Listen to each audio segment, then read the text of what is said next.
Rosemary asked, does Matthew 7:23, I never knew you, depart from me, you who practice lawlessness, mean that we are not saved by asking Jesus into our life?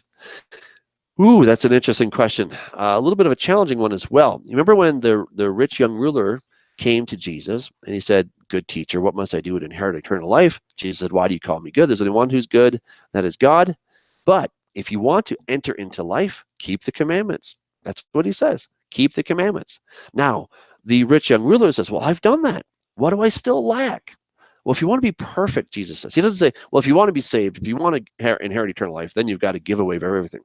Doesn't say that. He says, if you to enter into life, keep the commandments. So we have that, but then we have these statements, that for God so loved the world that he gave his only begotten son, that whoever believes in him shall not perish but have everlasting life. Right? We have that, and we have other things that if you call upon the name of the Lord, you'll be saved, and that it's by grace. So which is it? Are we working our way into our salvation, or are we receiving a gift? I would suggest both. That that Jesus is the promise of the Father, and we would have absolutely no recourse, no path to God except that the Father gave his Son. And so we are absolutely dependent on God's grace. And now, having come to that place of saying, Lord, I am sorry. I've broken your commandments. I've been a fool. Forgive me. God's like, okay, here you go. Here's your chance. Now walk in that. And so what we do is we demonstrate our faith by action. Instead of just having kind of an empty expression, yeah, I believe Jesus is the Son of God and we're all good to go. There's no, there's no skin in the game on that, right? That if I'm going to say I believe in him, and if I really say that I love him, what am I going to do? I'm going to do what he tells me to do. So I would say it's absolutely by grace, but a true understanding of that grace, a true understanding of the grace, and that now I get to walk by faith, is that I'm going to do what God said. And I'm going to understand that when I fail, when I break a commandment, there's grace. Again, I'm not trying to earn favor with God. I already have favor with God. I have favor with God. When God went to Isaac, he was talking about Abraham. And he said, Isaac, I'm going to give you this land because Abraham obeyed my voice. He kept my charge. He kept my commandments, my statutes, and my Torah.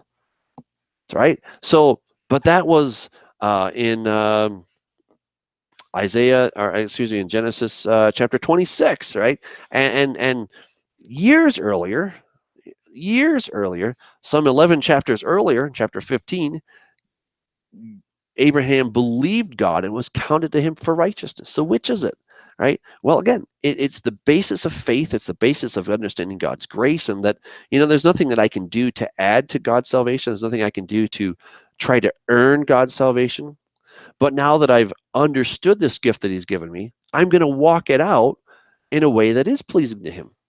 And so I would really suggest that it's both. And I think it's dangerous when we try to isolate any, one of these two things and say, well, it's all about, by having your checklist and doing these things, and then somehow you're going to earn God's grace. No, you cannot earn God's grace.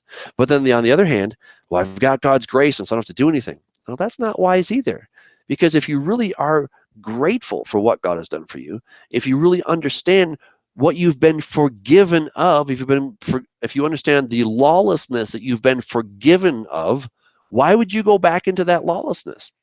And Paul is very clear about this. Paul often gets the blame, but Paul is very clear. He says, do we then annul this faith by God's grace? By no means. We establish the law. We establish the law. We don't annul it. We establish it. What does Jesus say in Matthew chapter 5? If anyone teaches or breaks the least of these commandments and teaches men to do so, he'll be considered least in the kingdom. But whoever keeps them and teaches men to do so will be considered great in the kingdom. So I'd rather not take a chance on being the least. I don't know what exactly that means, but why go there? If you really understand and appreciate what God has done for you, then keep His commandments. And it's good for us. It's good for us in this life. It's good for us in the next life. So a great question.